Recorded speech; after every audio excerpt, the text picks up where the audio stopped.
If you're anything like me, your team has already long since been eliminated from college football playoff contention. But these are the four teams, one from each conference, that you should be cheering for as the season comes to an end for a chance to make the playoffs. Starting off in the ACC, we have SMU. Now, Rhett Lashley and company have had a great season this year, with their only loss coming to undefeated BYU. Now, since Kevin Jennings has taken over as their starting quarterback, SMU has actually been undefeated, going 6-0 with him as a starter. Now, SMU has had an interesting schedule so far. Not the hardest schedule, with who they thought their hardest opponent would be, Florida State, not having a good year. So SMU has won pretty convincingly in most games, aside from a close one against Duke a couple weeks ago. SMU doesn't play against Clemson or Miami, so they have a very good chance at remaining undefeated in ACC play and making it to the ACC championship game, where likely they would play against Miami. So SMU is one of those fun teams to watch if you want an underdog to have a chance from the ACC. Now moving to the Big Ten, we have Indiana.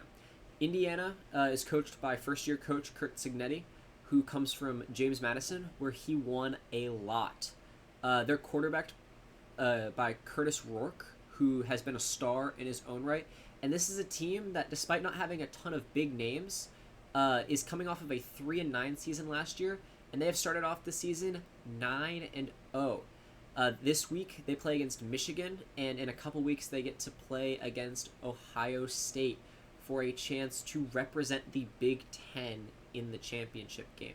Now, Indiana, while they may not be able to beat Ohio State, even if they finish 11-1, should have a very solid chance at making the playoffs, considering they opened this week as number 8 in the college football playoff rankings. So look for Indiana to be a team that could surprise Ohio State and end up making the Big Ten championship, but even if they don't, could still make the playoffs and be a fun team to watch. Now moving on to the Big 12. The Big 12, if you are looking for a team to cheer for, you can cheer for basically anybody except for Colorado. I understand that DEION gets a lot of hate, but in terms of teams being fun to watch, there are a lot of fun teams in the Big 12 that aren't Colorado. BYU is quarterbacked by a Jewish quarterback. Doesn't make any sense. Neither does them being undefeated. They play against Utah this week in a rivalry game, so that could be a fun game to watch. Iowa State, quarterbacked by Rocco Becht. He's a fun player. They like to live in close games, suffering their first loss last week to Texas Tech.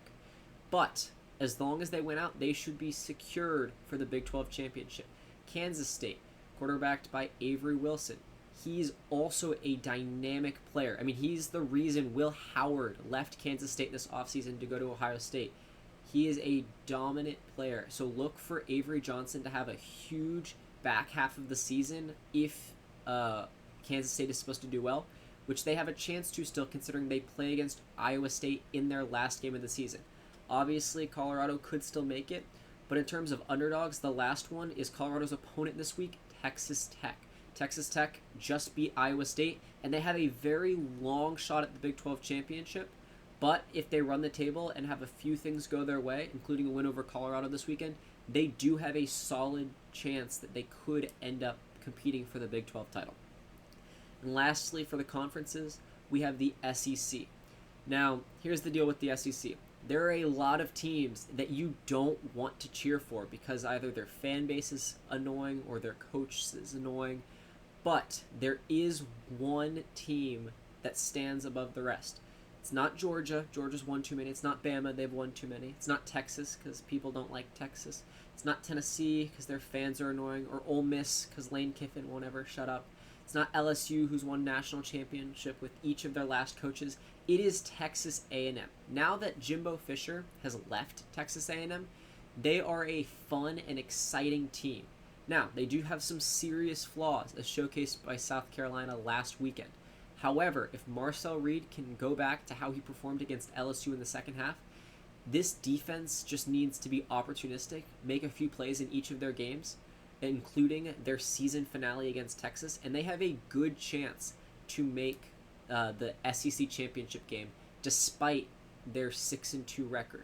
Because one of those losses came against Notre Dame, they actually only have one conference loss, where if they win out, they are pretty much a shoo-in to make the SEC championship game. I know I said 4, but this is my bonus section for the group of 5.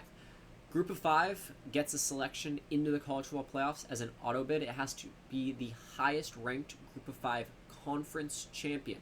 So, although Boise State opened as number 12 in the rankings this week, if they do not win their conference, they're not guaranteed a spot.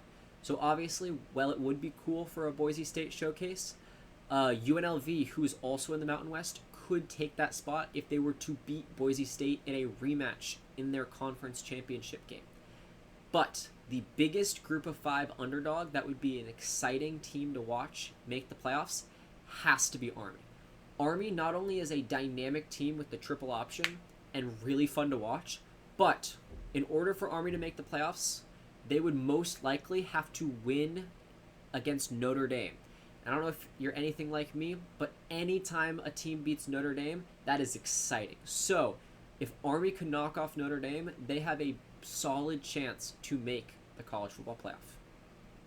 And that is it for all of the underdog teams you should be watching for en route to the playoff push. Again, my name's Caleb. Thanks for watching.